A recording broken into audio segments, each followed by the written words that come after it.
Welcome to Psychology Today. This is a show about bicycling in general and specifically about bicycle safety. I hope that Psychology Today helps to inspire you and motivate you to ride a bicycle. We like to celebrate people that have entrepreneurial ideas about incorporating bicycles into their life, or people that just overcome different obstacles and ride a bike, and I hope you find these stories inspiring. Our usual thank you to the crew behind the scenes working in the control booth, without whom we would not be able to have a show, and our producer, Bruce Buffington from Northwest Bicycle Safety Council. You may remember Melanie Gardner, who's sitting with me. She was on our January Psychology Today show, and she's going to join me as a co-host, and she'll be joining me for future shows as her busy schedule allows. So I'm looking forward to working with her, and thanks for coming, Melanie. Thanks for having me. I'm excited to be a part of the program. Good. I want to remind you to be sure and check out our website, which will be showing on the screen, Northwest Bicycle Safety Council. We put on a great bicycle ride in August. It'll be August 20th this year, and it's called Beaverton Banks and Beyond Bicycle Tour. And it's a great ride. Starts in Beaverton, Oregon, and uses the Banks Vernonia Linear Trail and goes on up to Vernonia. It's a great ride for anyone. You can make it a full century, that is 100 miles, or it can be any distance you want. So it's if you have a goal in your bucket list to do 100 miles, Beaverton Banks and Beyond might be the ride for you. You have plenty of summer weather to train for the ride, lots of good support, great food. We've got some great partners with our ride, so please check it out. It's a good one. Let's get started. We've invited a couple who do touring, and a lot of people are interested in touring and kind of wonder what it's all about. And so we've invited Mark and Debbie Mansell to join us to talk about touring and some of the rides they've done, and hopefully we can all get some information from them and be inspired to tour ourselves. So welcome. Thank you for joining us on Psychology Today. Thanks for having us. So I always like to start with a little history so we know a little bit about you. And so why don't you tell us a little bit about, and you know, take turns here, a little bit about your path to Vancouver, Washington, and actually you live in Le Centre. Good. Well, we've always ridden bikes, whether we, as kids growing up, of course, and then when we were camping, we would take bicycles too, but never long-distance touring, so that's fairly new to us. But yeah, it's something we really enjoy. So within the last 5 or 6 years, we've gotten into the touring. Yeah. Yeah, you're pretty new to it. Yeah, we have done some distance running. We started to do some cross-training on bicycles, and one thing led to another, and go a little farther and a little farther. And I remember doing our first 20-mile ride. That was quite a big deal. And it is a big deal. It is for a lot of riders. And so that was sort of the tipping point. And one thing led to another, and actually had a friend that was at a conference with me. I'm in education, and he said he'd like to ride across the country. And I thought, that's nuts. Who's going to ride across the country? But the idea kind of stuck in my head, and that's when we started talking about maybe taking a vacation in the summer and riding the Oregon coast. And that's really how it all started for us in touring. Quite a little snowball you got started. It did, yeah. Isn't it? That's great. And so why don't you tell us a little more about how you became to be a bicycle tourist? That you talked about how that seed got planted. What was your first tour then? How did that happen? Well, we had, it was the summer of 2011 that our goal was we wanted to bicycle the Oregon coast. And we started slow. We got some camping gear, and someone was afraid of the wild outside. And so we slept in the basement in our sleeping bags, and we got new gear, and then we slept in a tent in the basement, and then we slept in a tent on the deck, and pretty soon then we started to haul our gear. And we were gearing up for this ride on the Oregon coast, and that's when we found out about the Columbia Gorge Explorer that is supported by the Vancouver Bike Club and the Portland Wheelmen. And we thought that'd be a great training ride, and it was actually advertised as Bicycle Touring 101, and so we started on that. We rode that tour in the spring of 2011, and we've been hooked ever since. So that tour really was our first tour. It's a 4-day, 3-night tour through the Columbia Gorge. Excellent. Have you guys ever done the Oregon coast then? Yeah, we did the Oregon coast in the that summer. Mm-hmm. Of 2011. Okay. So, and that we thought, well, if the worst thing could happen, we didn't like it, then we could just sell our gear and go on. And it's really been life-changing after that. Once you start to, start to experience it, and it's a lot of fun. The Oregon Coast in particular is because as you go along, there are people that are doing it. It's a really, speaking of bucket list, it's a big bucket list ride. And we started in Fort Stevens, and we ended up in Brookings. Whoa. And ended up, actually there was 9 of us that we rode together from all over the country. Even, in fact, a couple from England was with us, and that was really neat to use bicycle touring as a way to meet people and to experience different views of the world. Was that an outcome you might not have foreseen? I mean, it kind of sounds like it was, that there's such a camaraderie, I think really, bicyclists in general, but particularly touring and international people from all over the world that maybe you didn't see coming. Oh, we really didn't. Yeah, it was a lot of fun. We were just like a little camping community family, and we all rode at different speeds, but in the evenings we would gather together and we would decide, what are we going to have for dinner tonight? And we would all gather items during the day. So it was fun. So was it an arranged ride? No. No. Set up Yeah. Because way. we used the maps from Adventure Cycling and also a book by Kirkendall, The Pacific Coast, and a lot of them use the same book or the same maps. And there were some that would stay with us a day, and then others that would just ride on through. But there were 9 of us that all kind of hit the same stride. And Deb was sort of the camp mom. By the end of the trip, she was fixing socks for. There were 3 college kids that they were, but at some point in their journey, one was between his undergraduate and grad school, and 2 others were taking a summer break, and so she was kind of the camp mom and took care of them, and I was the bicycle maintenance. It was amazing. People that had never fixed a flat. They're out there riding, and so. We met some people that were really interesting, but they'd be clanking along on their bike, and I'd go, well, are you okay with that bike? And they go, I don't know what's wrong with it. So I became the camp mechanic. So every night I would fix bikes, and every night she would cook or sew or whatever, and everyone else would do something else. It was really an interesting experience. That is. Wonderful. That must have been, it'd be interesting to talk to all of them if you could get them all together and hear how that impacted them. We actually kind of felt we were letting them down, that we'd bonded so much. We were done, and we were getting picked up by Debbie's mom, and we were like, oh, I wish we could just go on with them, because we feel like we were a family. And we just, had been together for five days or so. Wow, what an experience. 5 days from Astoria. It was actually 7 days we spent. Was it 7 days? And we had 1 rest day in there. So. Well, you mentioned the Columbia Gorge Explorer.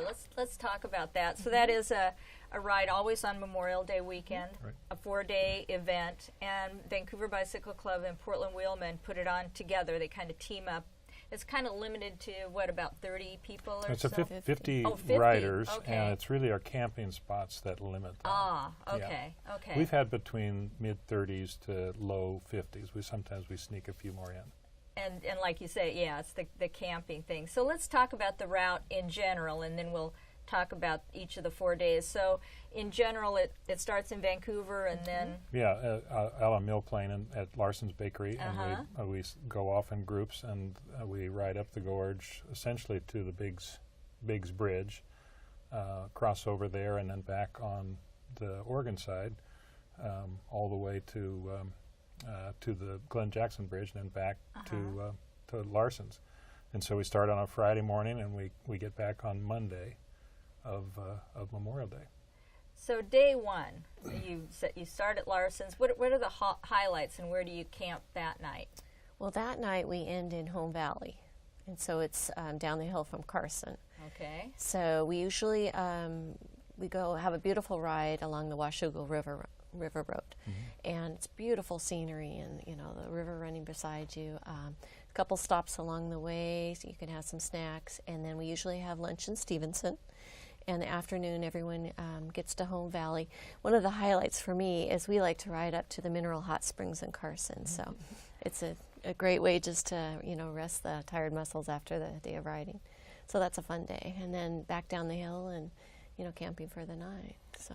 And Jim O'Hara, who started that ride, this is our 16th year of that ride, and Jim's passed on now, but he really did a good job of finding spots of interest that allowed people to really tour, and everything from touring the dam at Bonneville to those side roads to shops, or he was very meticulous about knowing all the little nooks and crannies and trails for riders to experience. And so you can almost customize a totally different experience. Some people stop at the dam, like I said. Some people stop at the Bonneville Hot Springs. Some stop at the spa. At Skamania Lodge. Ooh. Yeah. Some people, when they get to Stevens, they go to the Walking Man Tavern, and others just eat pizza, and some just right on through. So it's really interesting. We like the hot springs at Stevens. I think that's such an Or Carson. important component because it is such beautiful territory along there, and I'm sure a lot of people also love to take pictures, especially if they're not from this area. Oh, absolutely. And we do promote the trip. I've led the ride on the VBC side the past 3 years, and we promote it in various newspapers, bicycle newspapers. And we do get a handful of riders from outside of the area, all throughout the Northwest, that come, and it's a great way to experience touring. And if I'm not mistaken, Jim used to always mention you can do this lightweight and just with your plastic. And he had locations where you can spend the night in a motel, you can eat at restaurants, so you don't need to carry much if you choose to go that route. It's fully self-supported, and there are, once in a while, we have people that basically credit card tour. Yeah. But a lot of the fun for us is the interaction with people. There's a core group that ride every year. It's like a little reunion, but then you meet a whole group of new people every year, and it's the bonding in camp that a lot of times is the most fun. And so if you don't camp, you miss out on that. Exactly. So day 2, then what happens? How does that day go? So we leave from Home Valley and we head farther east, and usually we have lunch at Maryhill Winery, and so that's their anniversary weekend too. So you have free wine tasting, which I always enjoy. Yeah. And then just a little bit since you're on a bike. And then across the bridge over to Biggs and down the other side, and we stay at Deschutes State Park. Is that what it's called? Deschutes River. Yeah, Deschutes River. And I think the thing that's interesting is the diversity of the terrain, from the lush green, oftentimes wet first day, to beginning to be very dry, and a nice tailwind. Every single year, the tailwind on day 2 is really enjoyable until you get to Biggs, and then you got a headwind the last little bit, usually to the chutes. But it's really a beautiful, beautiful day. Day 2 is probably my favorite. It's very pretty. Of all the days, because it's the gorge opens up, it gets drier, and the sunshine, and every year the sun shines on that day. One of the challenging parts is the bridge, though, getting over the bridge. So it's a little unnerving sometimes. Well, I think that's the nice thing about the Columbia Gorge Explorer. You do get a lot of diversity of terrain and experiences. You have some high traffic areas. People aren't used to riding on the road on 14. So there are people that we pair them up the first day, and then they start to group together. Sure. People that like to leave camp early tend to group up, and those that like to arrive late. And it's interesting how the groups coalesce, but there's always experienced riders in every group, and we debrief at the end of the day, and we talk about the next day. So it's a real opportunity to coach and to be coached and to learn the diversity of terrain. So then a newcomer would feel totally comfortable because they feel like they're kind of guided along as opposed to just on their own. Oh yeah, and you can you group together again with people. We have people that have formed friendships out of that, and a couple of people that we have really enjoyed.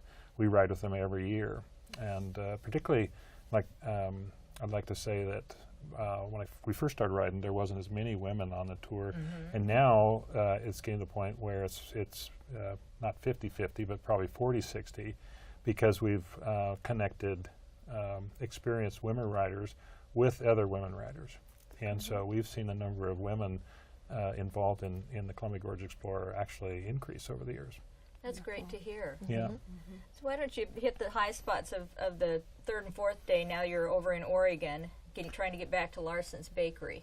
Well, day three is what we call the character building day, because it's then you're heading back into the wind, and it's very open. So you have to get out from the chutes and ride along the Columbia River on the freeway, and that's often the first time people have been on the freeway, and it's legal to ride on the freeway,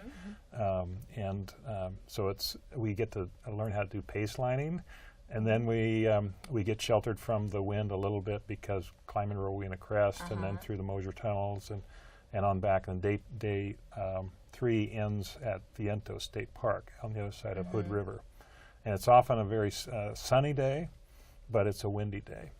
And then day 4, we head on therein, and a lot of that, very little of it now is on the freeway. Yeah. Most of it's on the enhanced Columbia River Gorge Highway, the historic highway, and then you climb up to Crown Point and along Marine Drive and back. And it's just fascinating how even 4 days, how the group coalesces and riders get stronger, and you learn things about yourself, and you're exposed to different riding environments. It really is a wonderful learning experience.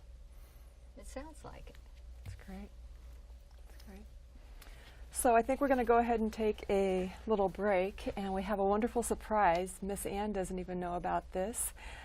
Ann began with psychology back in September 15 of 2006, and we're going to see a little surprise about that. Didn't know. What a surprise, that Bruce. Hi, my name is Bruce Buffington, your host of the show. I am president and founder of Northwest Bicycle Safety Council. These shows focus on cycling in general and bicycle safety in particular.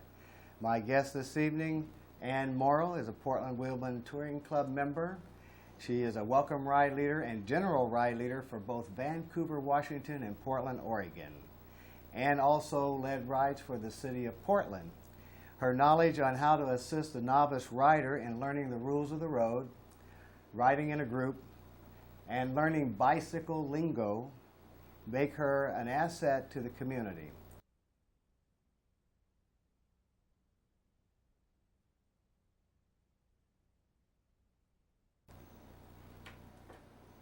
Hi, my name is Bruce Buffington, your host of the show. I am president and founder of Northwest Bicycle Safety Council. These shows focus on cycling in general and bicycle safety in particular. My guest this evening, Ann Morrill, is a Portland Wheelman Touring Club member. She is a welcome ride leader and general ride leader for both Vancouver, Washington and Portland, Oregon. Ann also led rides for the city of Portland. Her knowledge on how to assist the novice rider in learning the rules of the road, riding in a group, and learning bicycle lingo make her an asset to the community. Tonight we will learn from Ann regarding her experiences. Welcome to the show, Ann. Thank you, Bruce. And what is your basic riding experience? Well, I've been riding my bike, I guess, since I could ride a bike, since I was a little kid. And then I kind of got out of it when my children were younger and couldn't ride with me. And I got back into it in about 1992 when the kids were more independent. So I've been riding a lot with the Portland Wheelmen, Portland's major bike club, and ride quite a few miles every year, and got into ride leading and trying to promote cycling for the whole community. Now, we mentioned that you conduct welcome rides. What are welcome rides, and how can our viewers find out about them? Well, welcome rides are offered by the Portland Wheelmen, and the welcome kind of pertains to welcoming people, welcoming newer riders to the club, to group riding, and helping them learn how to ride around in the city, get a comfort in riding in the city, and maybe out in the rural areas, and trying to teach people how to ride bicycles by example in part, and just more social rides so that newer riders can ask questions and get the answers that they need about riding, about equipment, about clothing, things like that. Some of our rides are non-group rides, so the welcome rides are exactly for that, is to help the newer riders and, like I say, talk to them, about maybe something they see them doing wrong, or maybe their bike seat is in the wrong position and so they're not as comfortable as they might be, things like that, and just answer questions as they go along. And these welcome rides also include a nice stop at a bakery or some place for sweets, and that's a good time to socialize as well. And I know on my welcome rides it's a great time to talk some more about riding, about equipment, just about bicycling experiences. This is Bruce Buffington thanking Ann Morrow, and we bid you good night. That's cute. Well, that was fun. We miss you, Bruce. So we're back with Psychology Today, and we're talking to Mark and Debbie Mansell about bicycle touring. And they've been sharing some of their adventures with us, so we're going to hear some more about their riding. And they've been to Hawaii and ridden, so we're going to talk to them about that. So you guys have cycled that Big Island a couple of times now. We have. And there's obviously a big allure to that because of just the beauty of the area. And why don't you tell us a little bit about your trips? Okay. We've, like we said, have done it twice. So one time we went counterclockwise, the other time clockwise. So just to mix it up a little bit. One thing that's really interesting is when you're riding, we always like to camp on the beach. And so we do a long ride during the day, and then at the end of the day, you have a long trip down to the beach.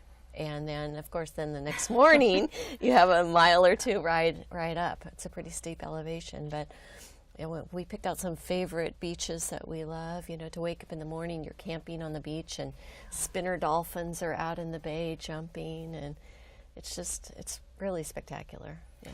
Well, it was one of the things we wanted to learn was how to travel with our bikes on airplanes. And that was in front of the ride across the country that I did. And so we thought, perfect, we could do a training ride, have a vacation, and so we planned it out. And there wasn't very many cyclists. We heard a lot of tough stories about just unfriendly native Hawaiians, and we found just the opposite, just wonderful people. The beaches were incredible. The traffic was nice. It was a wonderful experience. So we liked it so much we went back the second time, and we tried to go the other way. We didn't meet a lot of bicycle tours, so that was kind of unusual. There were, the Ironman, route, Right. On Kona side, but not a lot of tourists around the island. So were there any negatives for the trip? I mean, you did it twice, so I'm thinking not enough to detour you from going back. I think some of the things they have to keep in mind on when you bicycle Hawaii is that the parks are all, you have to reserve and get permits. And so it's less freeform than I would like, because you have to really plan your schedule out. But the scenery is just absolutely stunning, and the diversity of terrain is wonderful. It's well worth it. I don't know why more people don't do it. Absolutely. Yeah. We went in the winter, and so we weren't prepared for the heat, really. That was a little challenging. It was really But that was something that we did as a training ride. I remember on the first trip we were climbing up this hill. It would be north of Hilo, and it was fairly humid and hot. And they were because of the streams, they would have to close some of the roads and clear some of the debris out because there would be the rain and there would be safety hazards. So they would block the traffic, and then the construction workers would work. So that we went through and we were climbing this hill past this one construction zone, and all these cars were lined up waiting for the construction zone to open up, and they were in their air-conditioned cars, and I'm pedaling up the hill and Debbie's right behind me. And they're looking at us like, those guys are nuts. And we're looking at them like, we're living the dream, man. and that's when we really knew that this touring thing is something that we're hooked on. And it's just wonderful to know that you have the freedom to go wherever you want on a bicycle. So neat that you found something that you've enjoyed doing together. Yeah. Yes. Yeah. We really do. That is really fortunate. Well, let's discuss some of the logistics and details about touring in general. And so you talked about this a little bit with the Columbia Gorge Explorer. how do you eat on the road? And do you eat out a lot? Do you carry food for cooking? And what are some of the tricks you've learned? Usually in the morning we'll do something, like oatmeal and fruit, things that we can, haul along with us.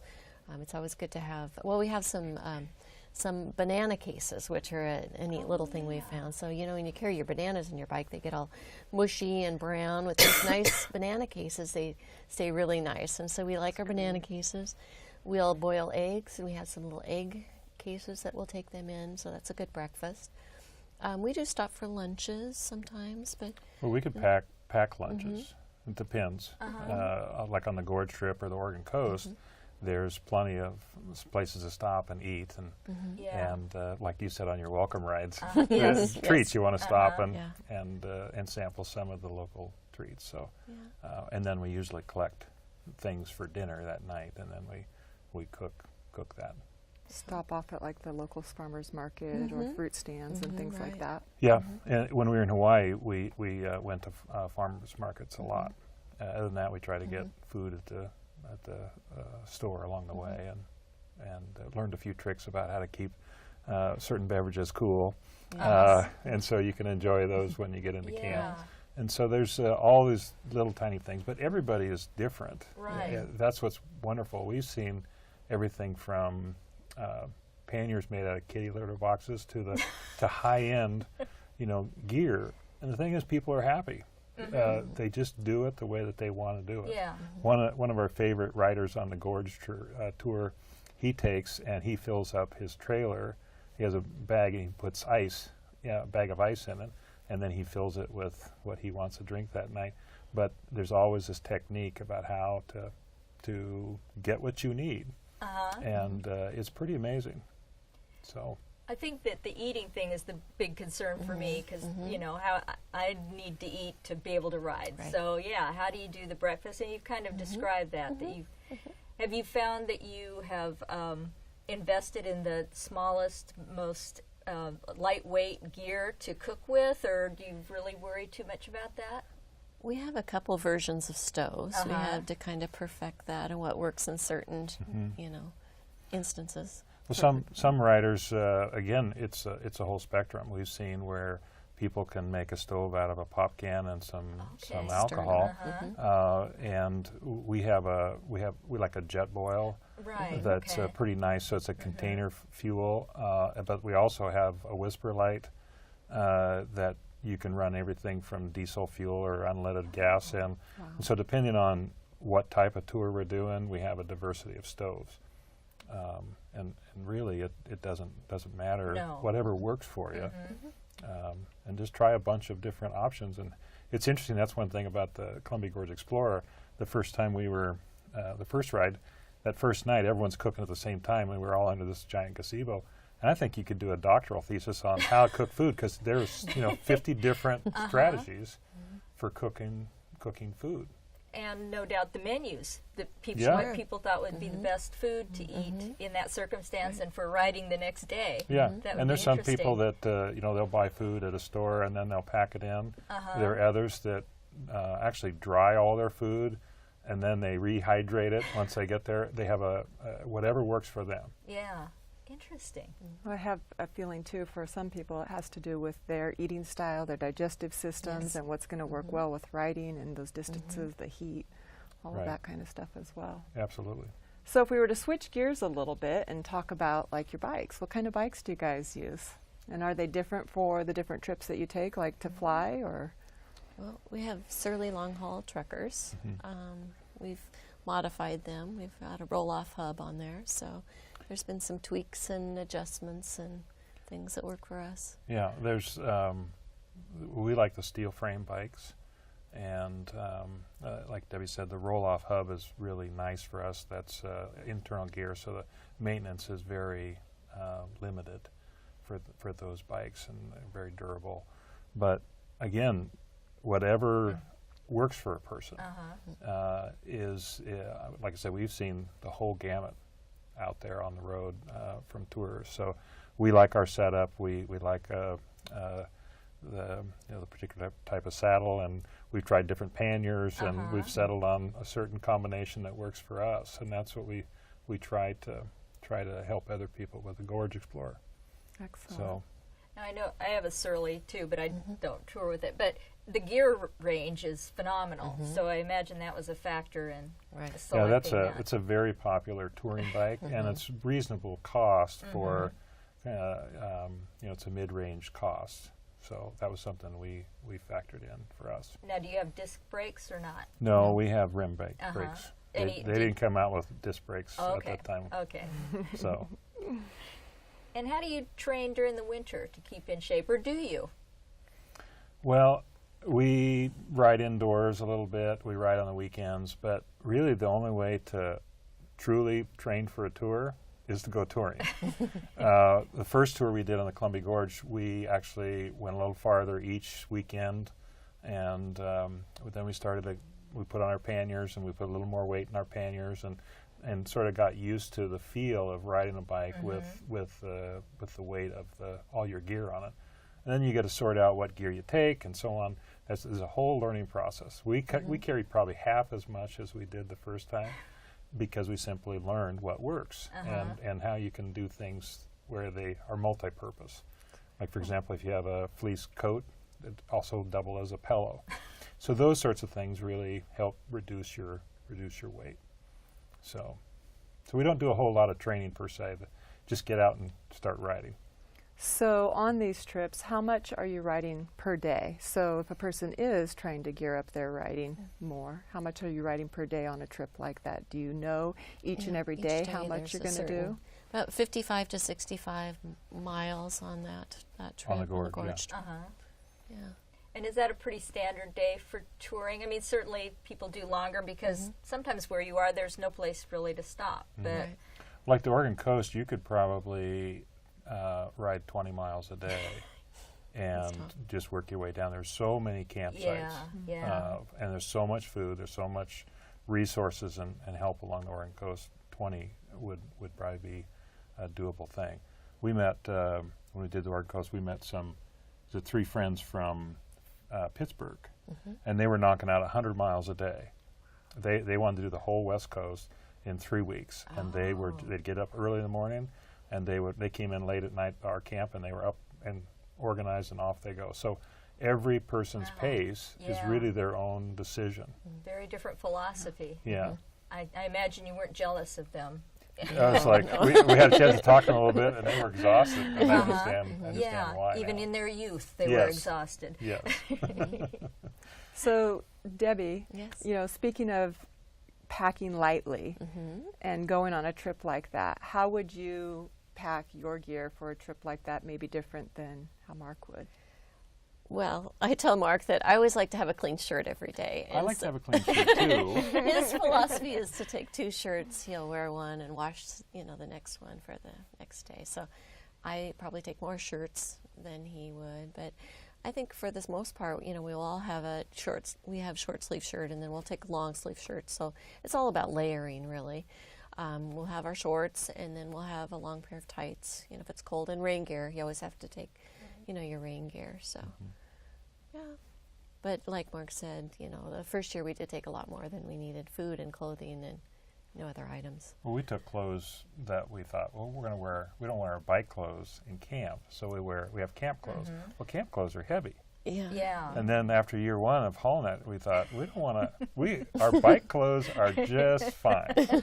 So you start to make different decisions. So you do not wear the fancy bike jersey necessarily, and the lycra, super lycra shorts? Some do. I don't. I Yeah. wear convertible shorts. Hiking, camping. Hiking, but lightweight that dry quickly. Right. And then I can take off, unzip the legs. And so again, it's a layering process, but I can, if it gets warm, I can take that off and not have to stop and pull on different pants or put Yeah. on overpants or anything like that. So it's really about giving your clothes the amount of options, the most amount of options that you can. But layering, like Debbie said, is really important.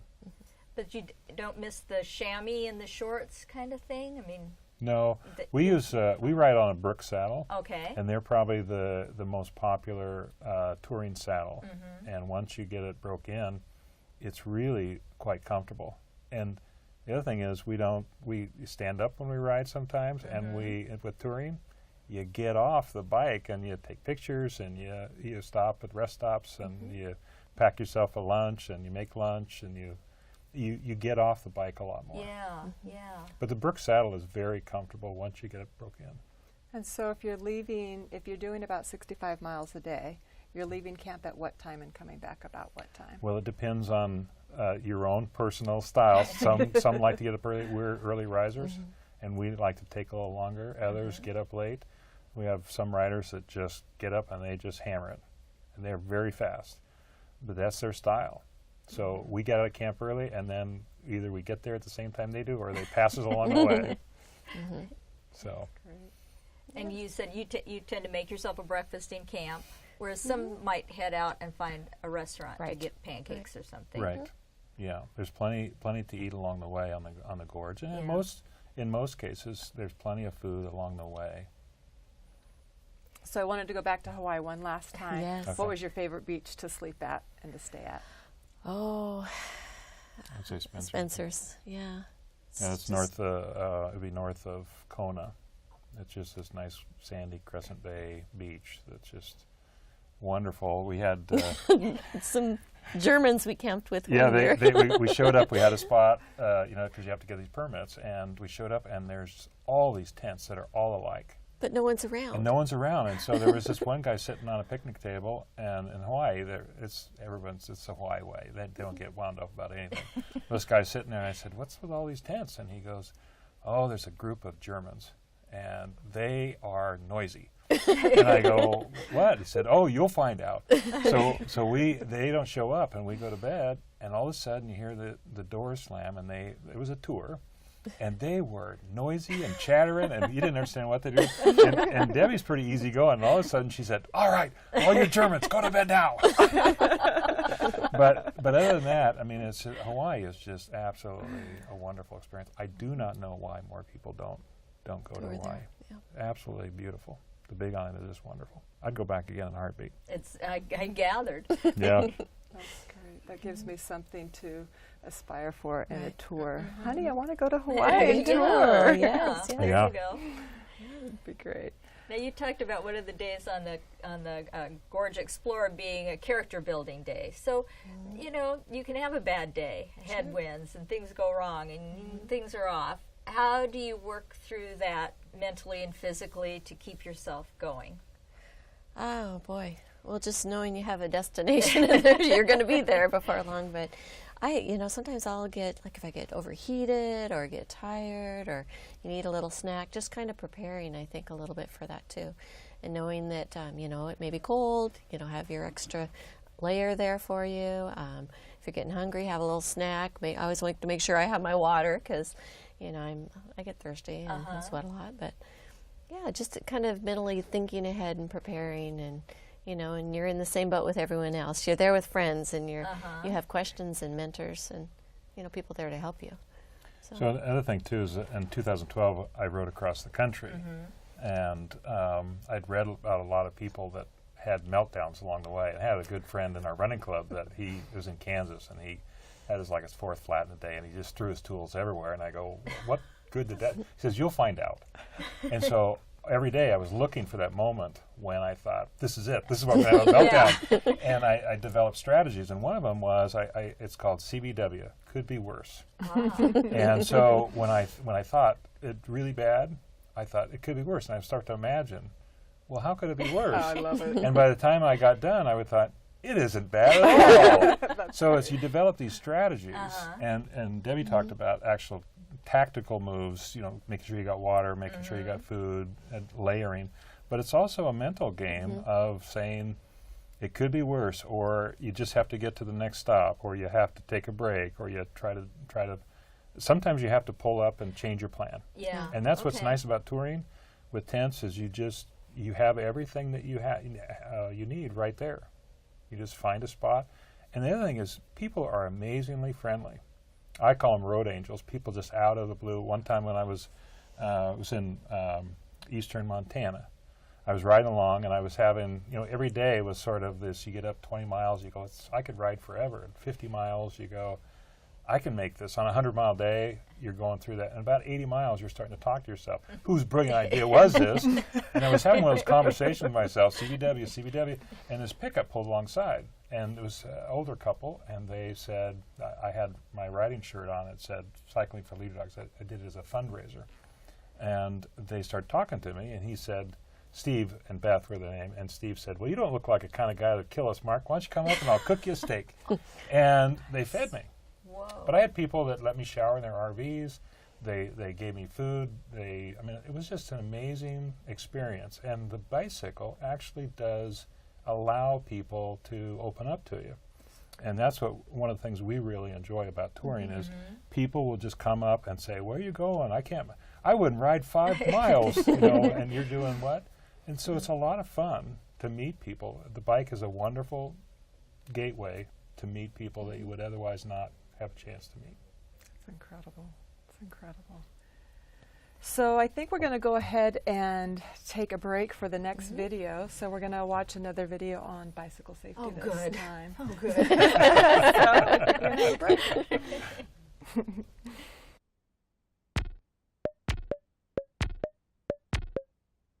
Skull, dome, melon, nut. No matter what you call your head, I think we can all agree it's worth protecting, right? Yeah! When you're doing something cool like riding a bike, you'll find that hazards are everywhere. From car doors to gravel on the street, to dogs crossing your path. Yeah, even the cute ones. Crashes can happen, even to those with awesome biking skills. In a fight between your head and the pavement always wins. So it makes sense to protect your skull and the valuable gray matter inside by wearing a certified helmet. Think you look like a dork? No way. There are plenty of cool-looking helmets out there, with tons of styles and colors to choose from. There's downhill and BMX helmets, mountain bike helmets, road helmets, and racing helmets. Whatever style you choose, just make sure it's for the kind of riding you're doing, and that it's safety certified. Visit any good bike shop or sporting goods store if you're unsure what kind of helmet you need. They'll have people there to help you make the right choice. Even a certified helmet has to fit right to work properly. So when picking your size, make sure it doesn't wobble around or fall off when you nod yes or shake no, even when the straps are undone. Some helmets come with extra pads you can attach or a nifty crank to help you get dialed in. See? So once you've found the right helmet that fits you, remember the 2v1 rule. With your helmet sitting level on your head, you should have no more than 2 fingers between your eyebrows and the bottom of the helmet. The side strap should form a V shape just below your ears. Adjust the chin strap so only 1 finger fits under there. Like so. When you open your mouth wide like this, the helmet should still feel comfortable. Taking care of your new helmet is easy. Just keep it in a cool, dry place, away from excessive heat or direct sunlight. That's bad for the foamy stuff that protects your brain box. Clean off any grossness with a mild cleaner, like dish soap and warm water. A certified helmet will last 3 to 5 years, but after that, it's time to get a new one. And if you have a crash or are there any visible signs of damage, your helmet is officially toast. There are no accidents, only crashes, but nobody has one on purpose. So protect your brains and wear a helmet when you ride. This important message is brought to you by Can Bike Manitoba, the Manitoba Cycling Association, and the Manitoba government. Have fun. Ride safely.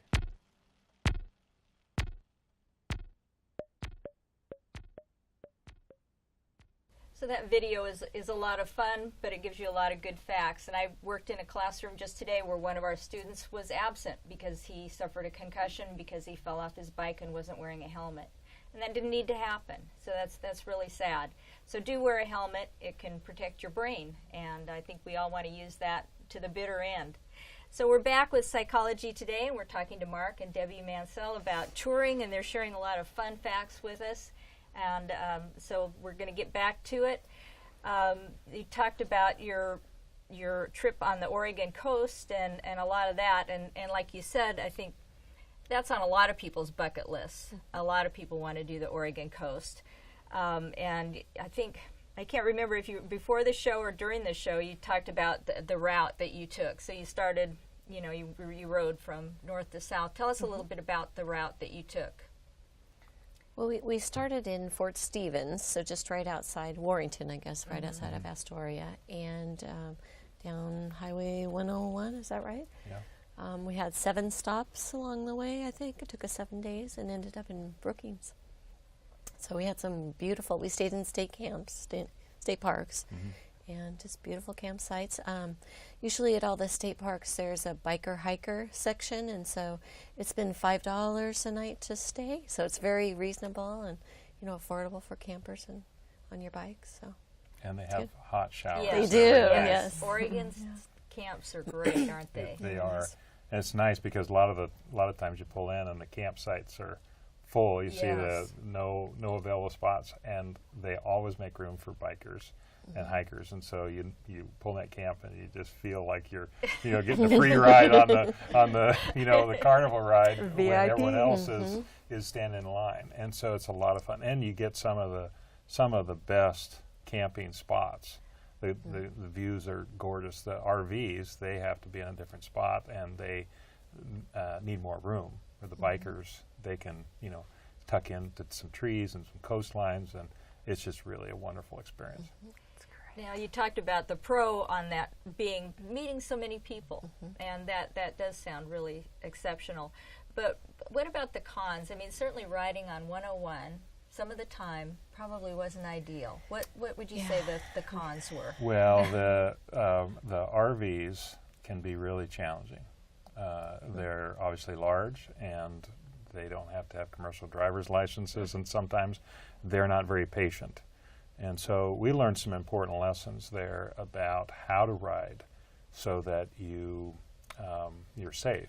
And some of the key things are you have to ride like you're riding a car. So drivers need to know what you're going to do, no surprises. The second thing is you ride like you're invisible. You are looking for something that gives them a signal. Even if it's an unhappy honk, they know you're there. And don't assume that they see you. So riding like you're invisible, I think, is a good mindset. The other thing is not being afraid to take the lane. And we had a very close call one time, the last day on the Oregon coast, where it was a gorgeous day, had a nice tailwind. We were all trying to get to Brookings. We had this big plan for an anniversary dinner, and the road actually went from 1 lane each way to a 2-lane uphill, and the shoulder narrowed. The pave was very nice, but it was very narrow. Debbie was behind me, and I was pedaling up the hill, and here comes 2 logging trucks. And I should have taken the lane and forced that logging truck over, but I stayed over. She followed me. I actually have on that set of panniers marks where I was rubbing down the side of the guardrail, and all I saw was logs right here. Yeah. Wow. And the wind burst from it was a trailer, log truck, and you hit the first gust, and then there's a pause and another one, and I thought, oh my gosh, am I still here?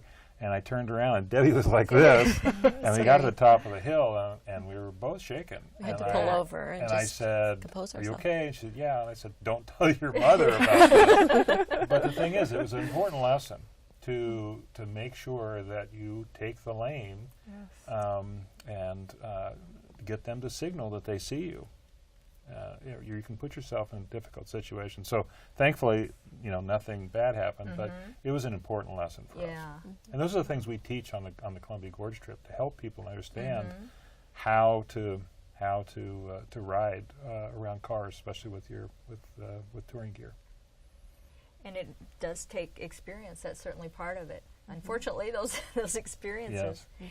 Well, we've got a few minutes left, so let's go into your Portland to Portland trip. And over the summer of 2012, Mark, you rode from Portland, Oregon to Portland, Maine.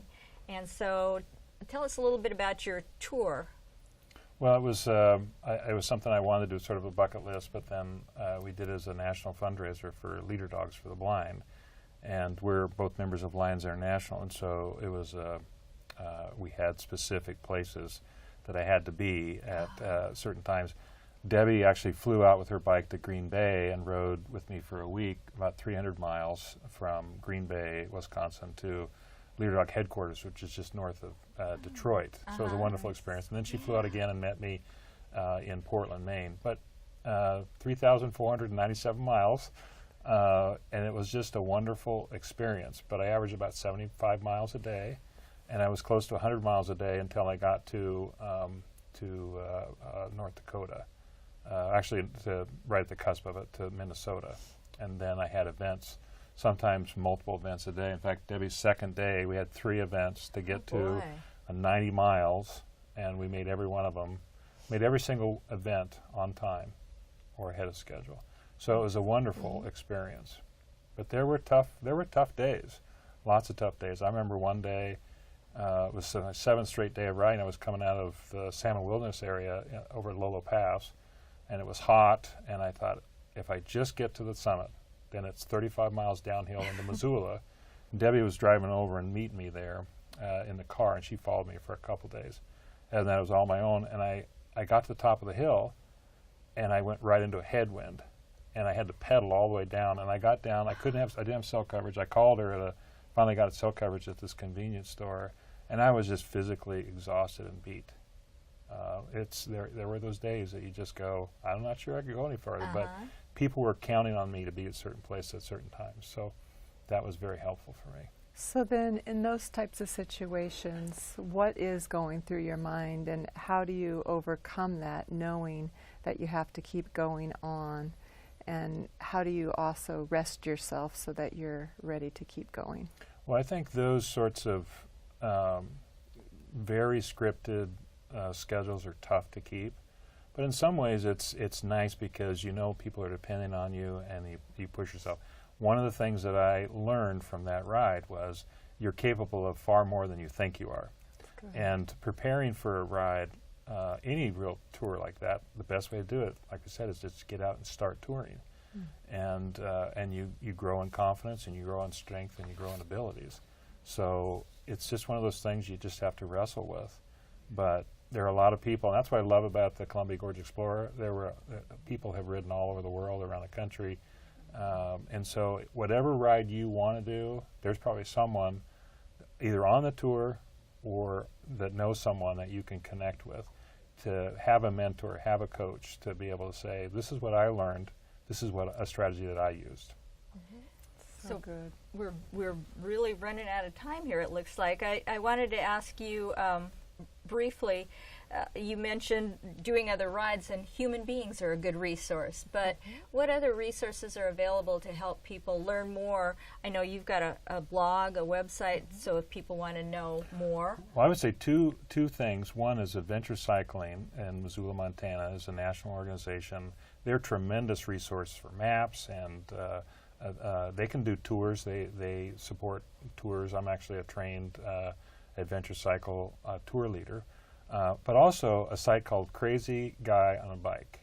And crazyguyonabike.com literally blogs people riding all over the world. You can find a tour that you're interested in. Someone's probably done it, and reach out to it. I have people that contact us all the time about the Hawaii trip. And so it's a tremendous community of tours. And there are many others, but the Crazy Guy on a Bike and the Adventure Cycling websites would be 2 that I would recommend going to first. Okay, big help. And Debbie, do you have any specific advice or encouragement for women who might be thinking about touring?